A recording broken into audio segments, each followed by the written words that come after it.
ইসরায়েলের কৌশল আর সেই ফাঁদে পা দিয়ে কি বড় ভুল করলেন ডোনাল্ড ট্রাম্প। রাজনীতির দাবার বোর্ডে এই চাল কি শেষ পর্যন্ত তাকে পরাজয়ের দিকেই ঠেলে দিল?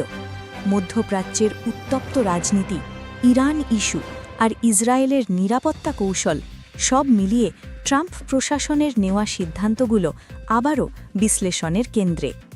2018 সালে ট্রাম্প প্রশাসন একতরফাভাবে বেরিয়ে আসে ইরান নিউক্লিয়ার ডিল বা জেসিপিওএ থেকে। এই সিদ্ধান্তের মাধ্যমে ইরানের ওপর কঠোর অর্থনৈতিক নিষেধাজ্ঞা আরোপ করা হয়, যা মধ্যপ্রাচ্যের পরিস্থিতিকে আরও অস্থিতিশীল করে তোলে। বিশ্লেষকদের মতে এই পদক্ষেপে সবচেয়ে বেশি কৌশলগত সুবিধা পায় ইসরায়েল, যারা দীর্ঘদিন ধরেই ইরানের বিরুদ্ধে কঠোর অবস্থান চেয়েছিল। এরপর 2020 সালে ইরানের জেনারেল কাসেম সোলেমানিকে মার্কিন হামলায় হত্যা করা হলে উত্তেজনা চরলে পৌঁছে যায়। ইরান প্রতিশোধমূলক হামলা চালায় আর পুরো অঞ্চল যুদ্ধের দ্বার প্রান্তে পৌঁছে যায়।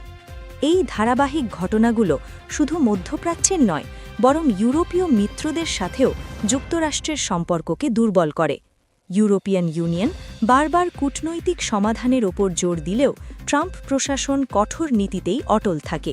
ফলাফল, সামরিক শক্তি প্রদর্শন করলেও কূটনৈতিকভাবে চাপে পড়ে যায় ট্রাম্প প্রশাসন।